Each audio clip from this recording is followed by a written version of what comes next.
waxaa sharaxaad guud record ugu horeyn waxaa sharaxaad guud naga siistaa degmada budbud iyo deegaanada ku xeeran sida in xaaladoodu ay tahay bal ugu horeyn masawir guud naga sii waa maxay budbud dadka aan aqoon iyo sida xaalku yahay bismillaahir rahmaanir rahiim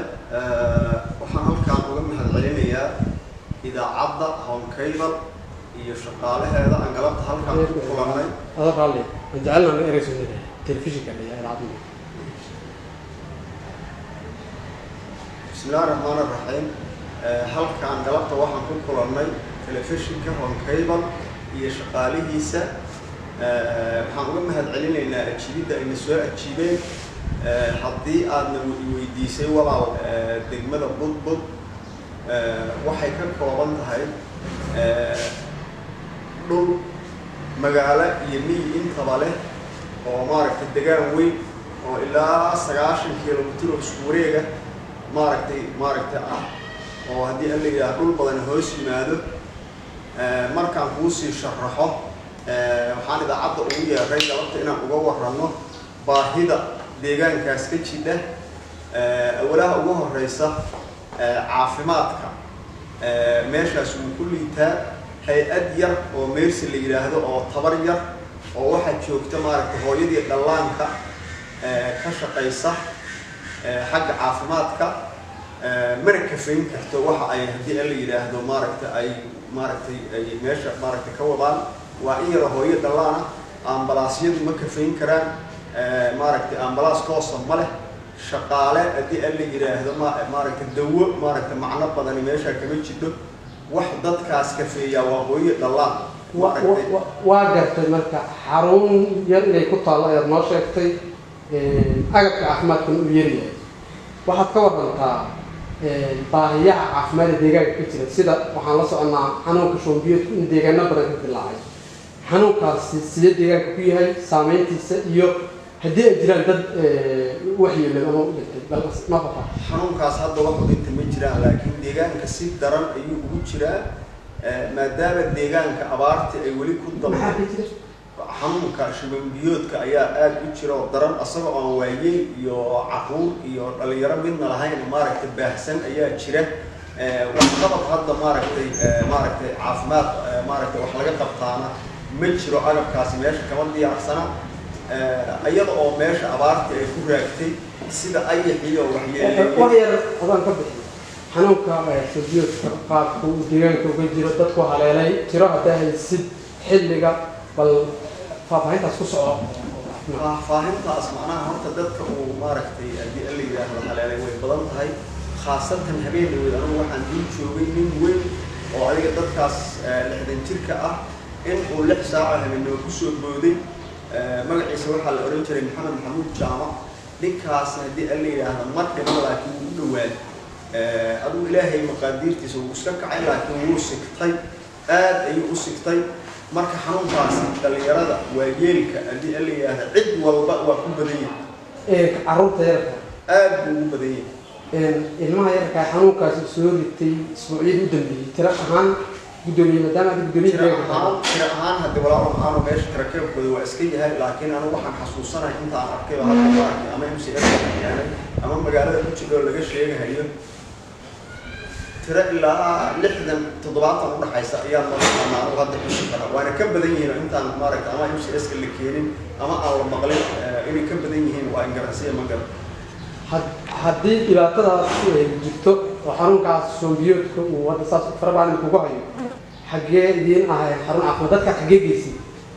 dadkaas waxa weeye waxaan geynaa gaalkacay qofkii bahal qaniino qofkii shoombiyoodkaas ku dhaco qofkii haddii la yiraahdo islaantii dhali weyda isbitaal waxaa noogu sokeeya midka gaalkacay oo asagana haddii xogtiisa aad la socotid iyo la sii gudbiyo ama xamar loo gudbiyo ama haddii la leeyahay giddigaas xagga oo maaragtay Puntland waaleha loo gudbiyo ama qofkii hadda iska roono maaragtay meelahan maaragtay wax looga helo qofkaas dhaqaalaha ku baxaya wax annaga aan gooni karna ma midkii teebay jirta gaalkacay waxay noo jirtaa 25 sidee ku gaarsiisay waxaan ku gaarsiinaa dadkaas baabuurta qofkii aan hadda haysan waa loo gurmada deegaanka u gurmada oo maaragtay deegaanka u gurmada qofkii heli karaan hadda asaga baabuurta iska kiraysta haddii alla yidhaahdo ambalaastaas oo meersi oo markii boqolkii mar qof ka soo qaada sidee marka ay ugu suurageli kartaa in dadkaasi adeeg caafimaad degdeg helaan wax ambalaas oo baabuurta gargaarka degdega ah oo ka shaqeeya deegaanka miyaysan jirin ma hayno deegaankaas ambalaas anfacdo ma hayno haddii alla yidhaahdo mataqaanaa wuxuu ka kooban yahay degmada Budbud ma oran kara gaalkacyo barkeed dadka ku nool dhowr iyo 10 kun uu ka badan yahay markii miyi magaalada isku daro ilaa 80 kilomitir baa ka shaqeyso miyiga laga degan yahay isgabdhaha ku maaragtay haddii alla yidhaahdo midii foolata laga doonaa meeshaas kiraa lagu doonaa qofkii wax ku dhacaan oo halqanina kiraa lagu doonaa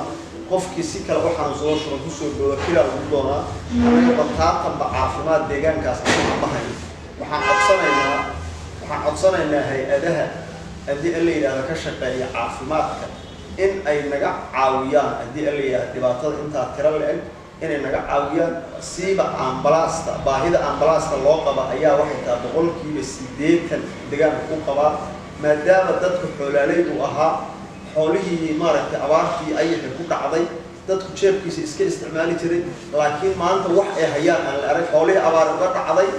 haddii alla yidhaahdo maaragtay ayaxi dhulka saameeyey qof walba jeebkiisu isticmaali jiray laakiin maanta wax la haya male waxay marka duruuftu ugu kallifaysaa dadki inuu meesha ku dhinto oo haddii alla yidhaahdo ku dhibaatoodo waxaan codsanaynaa marka hay-adaha caafimaadka ka shaqeeya ambalaas laba wixii naloo heli karo dadkaasi deegaanada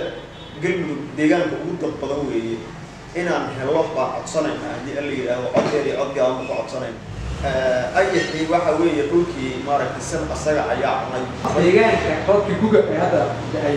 deegaanka iyo deegaanada ku xeeran miyuusan ka deyin abaar miyaa jirta roobkaana waa yaryahay wax aan macno lahayn oo yar baa meeshaas gaaray ilaa iyo hadda sidii baa xoolaha loogu biyaqaamiyaa oo guydo ugu qaamiyaa awalna dhulka ayaxii baa cunay oo maaragtay cuntadii cawskii ka dhameeyey maadaama marka dhulkii abaartaas ku yahay waxay saamaysan dadkii maaragtay cuntadiisii haddii alla yidhaahdo isku socodkii maaragtay qutuldaroorigii bulshada noloshu aad bay ugu hooseysaa aad iyo aad bay ugu hooseysaa xoolaha waxa weeye aad bay u hooseeyaan xooluhu maadaama aad garan ka dhigo xilligaan loo biyaqaaminahayo oo maaragtay dadkii asagoo lacagaysan gooyado bareefada ay qaadahayaan oo dhulkii xooluhu deganaan jireen uu abaar yahay wadamo duurduura oo fog baa maaragtay hadda biyaha lagu gogoynaya oo sida cawskii maaragtay xoogaa ku haray wadankii roobkii hore uu ku da-ay ma wadanku waxaa saameynta ku sameeyey oo ay xameen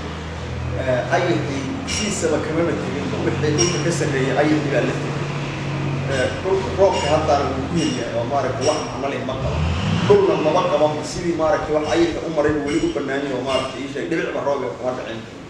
sida ala ardigeed xoolihii marka waxay aadeen meeshii yar oo wax cawsi ku hareen ceelna male meeshaas marka booyadihii ayaa loogu dhaaminayaa maaragtay mataqaanaa ii sheeg waxaa dee xoolihii biyo la-aan ma dhici karaan iyo dadkii yaa ka caawiya qarashaadka biyaha cid naga caawisa ma jiro waxaa weeye daraafad iyo qof gabartiis iyo qof maaragtay baabuur qof leeyahay iska daysigo iska wata nidaamkaasaa wax ugu wada maahana waxa adag iyo wax naga caawiya midna ma jira isku soo koobnay warkaa ugu dambeeya guud ahaan baahiyahaas jira maadaama ay jiraan codsigaaga ka dawlad ahaan hay-adaha safarka ee kala qaybaha kale ee ku kala shaqada leh waxaa jira hay-adaha wax ka qabanaya wax ka qabta la dagaalanka ayaxa caafimaadka noocyo badan hay-adaha safarka iyo dawladda galmudug intaba baaqaaga maadaama duniyay tahay hadalkaa ugu dambeeya baaqaaga waxaan ugu baaqayaa inta maxalliga ah oo arrimahaas ku shaqo leh in ay horta arkaan waxa aan sheegayna inay arkaan iyo la-aanta abaarta ayaxi sida uu dhulka u galay horta inay tagaan oo soo arkaan oo sirfayn u sameeyaan oo waxa aan sheegaynaa inay sax yihiin ay arkaan ayaan ugu baaqaynaa kabacdi waxaan codsanaynaa arrintaa inay wax ka qabtaan bismillahi raxmaan raxiim anoo hadalkayga soo koobaya waxaan rabaa horta marka koobaad inaan u mahad celiyo dhammaan bahda warbaahinta home cable iyo dhammaan idaacadaha maxalliga mar labaad waxaan rabaa inaan u mahad celiyo allihii awoodda lahaa marka saddexaad waxaan u mahad celinayaa in allah inta maqalkeena iyo muuqeena uu gaari doono walaalayaal waxaan rabaa markaan ka hadlo baahida ka jirta deegaamadeena deegaamadeena waxaa ka jirta baahi aad u baaxsan ilaahay baana baahida rara marka koowaad ilaahay baana wax loo sheegtaa laakiin bilow aadan ahaan midda galabta aan ka hadlayno waxa weeye waxaa ka jirta deegaankeena baahi aad u baaxsan oo ay ka mid tahay matal markaa ka soo qaada caafimaadka deegaankeenu ma laha isbitaal ma laha dhammaan adeegii caafimaadka oo dhan wuu ka maqan yahay sababtoo ah markaan hadda ka soo qaado markaa waxaa ka jira deegaanka cudurrada aad u baahsan sida shuban biyoodka sida cudurka COVID-19 oo Soomaaliya oo dhan saameeyay laakiin anaga aan gooni ahaan hadda shakhsiyan noogu dhicin deegaanka waxaa la wadaagnaa cudurka midka ka jira Soomaaliya guud ahaan annaga waxaan uga duwanahay intaas baahiyaha waxaan uga duwanahay deegaankeenu wuxuu ku yaalaa deegaan aad u fog aad u ballaaran gaalkacyo oo ah magaalo madaxda deegaanka waxaan u jirnaa 175 kilomitir hobyo oo ah gobolka deegaankeena waxaan u jirnaa 90 kilomitir markii laga soo qaado Jariiman Galmudug waxaan u jirnaa 125 kilomitir dhulka inta la eg ee isbitaal uu sokeeyo gaalkacyo qof walba ee bini'aadanimada daneeya ama hay'ad walba waxay garanaysaa dhibaatada inta la eg qofka xanuunsan ama umulaya ee la soo qaado oo loo soo qaado taraaga inta la eg soo mara 175 kilomitir qof walba wuxuu garanayaa dhibka iyo dhibaatada uu kala soo kulmayo hadduu nafta soo gaarsiiyo badanaa qofku inta la soo wado ama uu soo socdo waxaan oran karaa 10% ama 20% ama 30% ayaa jidka dhiig la'aan iyo caafimaad la'aan ugu geeriyoota waa gartay ka waran adeegii xarunta caafimaadka iyo xanuunka shubanbiyoodka aad looga dayrinayo deegaanada qaar ma ka mid yahay deegaanka wala deegaankeenu waa ka mid yahay moogiye waa uu aad baan ugu nugul lahay sababtoo ah ma lihin adeeg caafimaad aad ugu nugul waxaan ugu nugul lahay ma lihin adeeg caafimaad isbitaal aan la tiigsano qofka marka qandhadu ama shubanbiyoodku ku soo doodo qofka shubanbiyood halista ayaa ku soo boodaya sidoo shuuq baxaya markuu shuuq baxo ma lihin adeega caafimaad wax loogu qaban lahaa maadaama uusan lahayn qofka shubanbiyood ku soo booday ee awalna iska tabar yaraa dee intaa soo maray lagama yaabo in 19 ka mid inay naf soo gaarsiin karto gobolka Mudug waa garta mar jirka qayladaan aan hore u dirteen la xiriirta sidii dadkaas lagu gaarsiin lahaa adeeg caafimaad iyo sidii aad ku heli lahaydeen baabuurta gargaarka degdega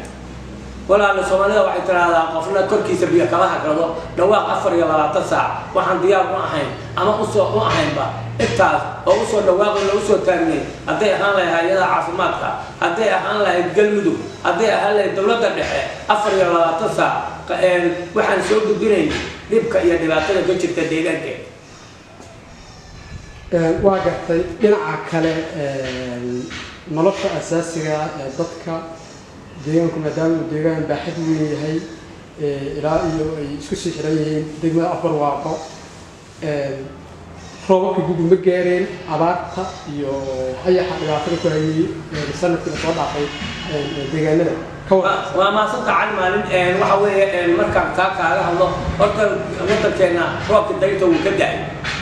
si lixaad loo uga da'ay markuu roobka hore weeye oo dayrta markuu ka da'ay waxa laala iyo afciga ka soo baxay waxa qaatay inta duuyada cunay waxa qaatay waxa la yiraahdo ayax geed uu badbaadiya haba yaraatee dhulka kala jiro waxa isku soo haray adduunyada ku noolay waxa dhulka ka soo baxa iyo wixii dhulka ka soo baxay oo ayax ka qaatay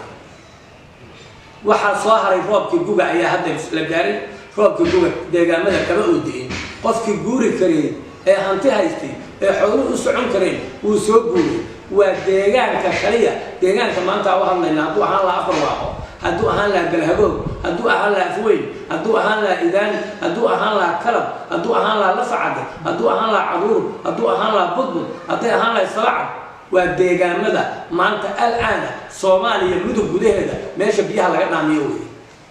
waxaan marka codsigeena galabtay u qabanay idaacada u soo hor fadhiisanay in aanu ummadda muslimiinta iyo in allaali inta deeqda bixisa iyo intii danta bilowaadanka daraysa inaan u caddayno in ay tahay markii loo eego mudug maanta deegaanka kaliya ee biyadhaanisku hadda ka jiro waxaan rabaa marka inaan hadalladayda kusoo kookoobo maadaama uu yahay deegaanka kaliya biyadhaanisku ka jiro waxaa la soo dhaaminaya abaartii hore oo hadda la soo dhaafay markii soomaalida islaamid waa ka soo kabanaysaa dadka waddankeena ku noole waa xoolo dhaqato maadaama xooluhu aysan u badbaadinna qofka waa la garan karaa waxa uu ku sugnaan karo waxaan leeyahay hadalkayga kusoo kookoobayaa in ay hadday ahaan lahayd hay-adaha samafalka hadday ahaan lahayd galmudug oo in badan baaqeeda ay gaarsiinay hadday ahaan lahayd dowladda dhexe haddii bilow-aadamnimada inta xigalisaa ay jirto maanta galmudug soona ay ku fadhido ama ay maamusho waa deegaanka kaliya ee maanta biyadhaamisku ilaa ay hadda uu ka socdo waa gartay gabagabadii marahaya sida aad xustay deegaanka deegaanada aad sheegtay aad xustay in abaarta ay zaad u saamaysay oo biyadhaamis ka jiraan dowladda galmudug ma la xiriirteen mas-uuliyiinteeda waxse ma laga qabtay waxse ma laydin ballan qaaday idinku ma la xiriirteen waa mahadsan tahay walaale waa su-aal aada u firfircoon waxaana jeclahay inay sida taa kaaga jawaabo dowladda galmudug horta deegaankeenna dowlad marka koowaad waa dalkii ay mas-uuliyadda ka ahayd ee mas-uuliyadda ka saarnayd ee ayadu ay inay warbixin ka dhiibta ahayd haddana markaan kusoo noqono 24 saac xafiis kastoo galmudug waxaan dhignaa waraaq ka turjumaysa dhibaatada ka jirta deegaankeena maxaa lagugu jawaabaa mar kastoo la noogu jawaabo hadday ahaan lahayd ilaa iyo heer madaxweyne heer wasiir heer baarlamaan iyo hadday ahaan lahayd hay-adihii maamulhaan ay qusaysay midkaa u tagnaa wuxuu noogu jawaabaa sida ugu firfircoona wax looga qabanaya welina waa sugaynaa ayagii allaan sugaynaa ayagana waa dhowraynaa بسم الله الرحمن الرحيم مقعي هو حسن سعيد فارح أنا بدومية جالية بريق قبل كمدن وحان آد ومهد علي إلهي سبحانه وتعالى هامك حي وحان آد السلام يا تلفزيون كبير ورياش يدمان إذا عضها ويقوه رئيسو إذا عضهم كيبل تي في وحان لي آدن ومهد علينا دادالك يجهدك أقل ليسان إن أخبارات صحة لغاية هلو ديقا مضى أي ورسولو كجران runtii bariga gobolka mudug waa dhul baaxad weyn waaye waana dhul u baahan in si gooniya looga warqabo maadaama uusan ku oolin waddooyinka ay jecel yihiin hay-adaha samafalka iyo deeqbixiyaashu aada moodid waayahan dambe inay danaynayaan meel ku dhow eriyada magaalooyinka iyo laamiyadu maraan marka dhibka iyo culeysyada laga dareemayo deegaanadaas waxaa u sababaan dhihi karnaa ka gabashada hay-aduhu ay ka gambanayaan inay deegaamadaas dheer aadaan waxaan rabnaa marka inaan baaq dheer ku niraahno waxaan ka codsanaynaa hay-adaha samafalka iyo dowladda galmudugba siiba wasaaradaha ay qusayso in ay ogaadaan xaaladda deegaamada ka jira hadday ahaan lahayd wasaaradda qorsheynta hadday ahaan lahayd wasaaradda caafimaadka hadday ahaan lahayd wasaaradda waxbarashada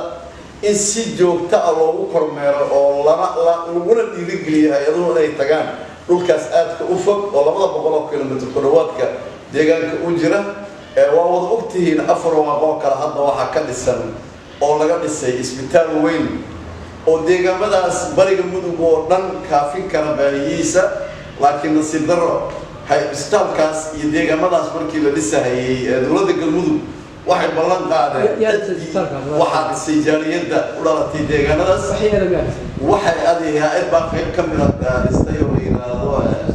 SSF waa isbitaal weyn waaye oo ilaa 7 qaybood 8 qaybood ka kooban ma ahan NCH iyo midna waa isbitaal weyn waaye markii isbitaalkaas iyo dhulkaas dhismihiisu inta uusan bilaaban waxaan rabaa inaan xuso waxaa dhulkaas kormeer ku tegay shaqo madaxweynaha galmudug waxyaalihii ay dowladdiisii asagoo ballan qaadeen waxaa ka mid ahaa wixii la qabto oo deegaanadaas la qabto 40% haddaad la timaadaan waxaan idinkugu kabaynaa 60 kale waxaan rabnaa inaan xusno 40% maahan 60 in ka badan qaban sida hadda hoolka nabadda loogu talagalay oo bitaal laga dhiso kale nabaddu waa shayga laf dhabarka oo ah deegaanka hoolka hadda uu dhisan yahay waxyaalaha u dhiman waxa waaye guryihii iyo qalabayntii iyo in loogu baaqo dadkii nabadda loogu qaban lahaa deegaankaas waana shaqadii ay dowladdu iska lahayd waxaan rabnaa marka wixii ay jaaliyaduhu qabteen waa lagu mahadcelinaynaa waana ku ammaanaynaa laakiin wixii ay ballan qaaday dowladda galmudug in ay ku soo dhiirato kana qayb qaadato waxaan rabaa inaan halkan uga mahadceliyo kulan habeen dhaweyd aan la yeelanay wasiirka caafimaadka ee galmudug oo laga ballan qaaday in uu cid kasta dhowr dheer u gaarsiinayo in isbitaalkaasi uu shaqeeyo isbitaalkaasi qarbayntiisi la helo waxaan rabaa marka baahida deegaanka anoo soo koobaya sidii walaalihii ugu horreeyey oo gudoomiyaasha deegaanadu ay ka hadleen deegaanadaasu wax caafimaad ah iyo wax gurmad ah oo ka jira ma jiraan ambalaasiyaan jirin hay-ad u gurmanaysaan jirin qofka baabuur loo kireeyo ama dad bannaanka ah laga baryo ama deegaanka wax isugu dareen ayaa lagu soo qaadaa qofka uu dhibkaasi qabto deegaanka si fiican aan u tagnay waxaa ka jira shubanbiyoodkii oo aad u daran oo hadda aad u saameeyey oo qofka uu suuqbax hunqaaco iyo shubanba ah uu dhimanayo waxaa ka jira abaar aad u daran oo biyo dhaamis uu ka socdo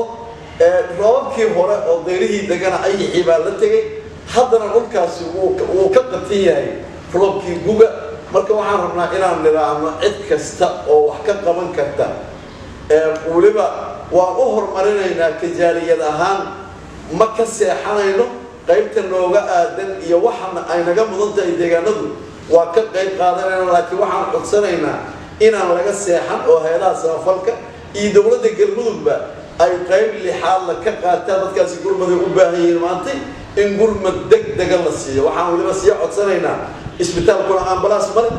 mchada ka jiraana male wax shaqeeyaana hadda ma jiraan waxaan codsanaynaa hay-adaha qaabilsan oo deeqbixiyaasha oo bixiya ambalaasyada inay ambalaasyo gurmada oo degdega deegaanadaas dheer la soo gaaraan aadaanan idiin salaamaynaa kulligiin